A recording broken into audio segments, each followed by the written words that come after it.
लीलो पहुंचे पतंग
भैया हुआ क्या होना क्या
प्रभु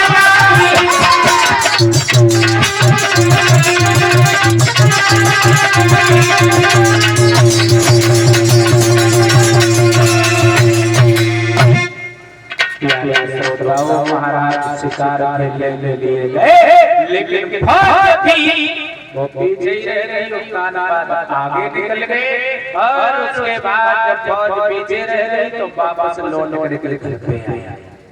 सुरजी से जाकर के कहा है कि महाराज तो दूर निकल गए, मैं उन्हें पास आशा नहीं दे पाया, इसलिए मैं लौट करके वापस चला गया। उद्दान के बारे में सुनकर सुरजी ने कहा जाओ भोजन करो, लेकर के विश्राम करो, हमारे पति कमजोर नहीं बलवान है, कोई कुछ नहीं कर सकता। नौकर वापस चले गए। सुनीति स्वयं खुद लेट करके सो गई। प्यारे श्रोताओं, अर्धरात्रि का समय है, उद्दान लौट के वापस आई।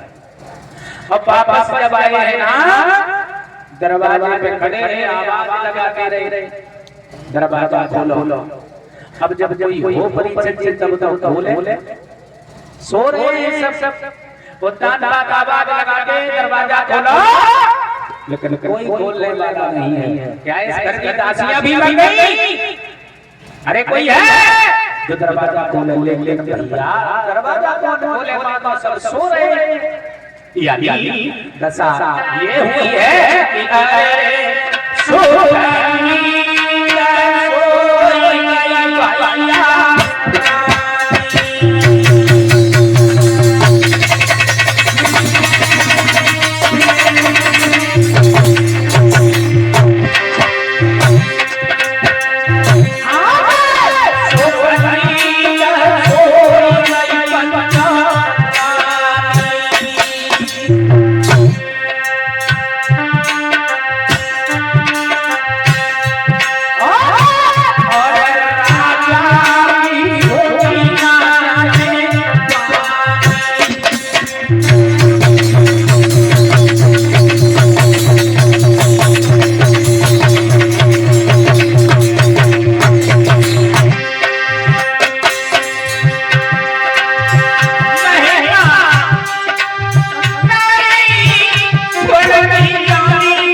सुनीति के करीब तो पहुंचे, महारानी ने देखा है आवाज लगाई है, गुफा का दरवाजा खोलो। तो सुनीति के मन में ये विचार आया है, ये सोचा कि आज मेरे पति मेरे करीब इतने दिन हो गए अभी तक नहीं आए, आज क्या कारण है, क्यों आए हैं?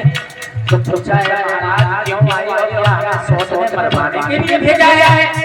कहा ऐसे कोई बात नहीं करवाएगा तुमको।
महाराज कहाँ से आपका पदार्थ हुआ है? तो कहा मैं शिकार खेलने के लिए गया था, रात्रि हो गई, घर पे गया, किसी ने दरवाजा नहीं खोला तो मेरा विचार आया आज सुनीति से मिल लिया जाए, इसलिए मैं चला आया।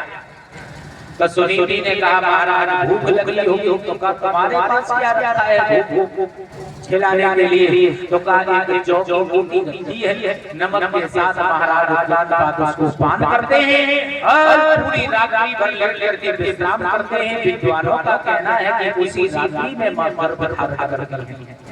सुबेरा जब हुआ, इधर सुबह जब होता है सुरती जगी और जाकर के महल के बीचों बीच दरवाजे पे खड़ी हो गई।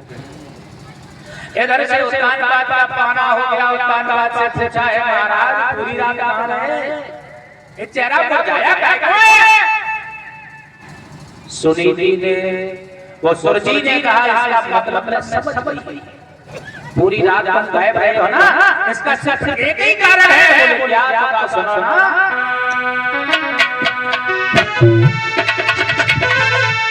कि तुम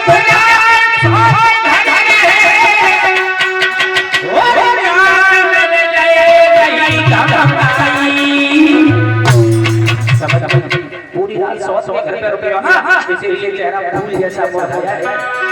और पानी करियो याद कदम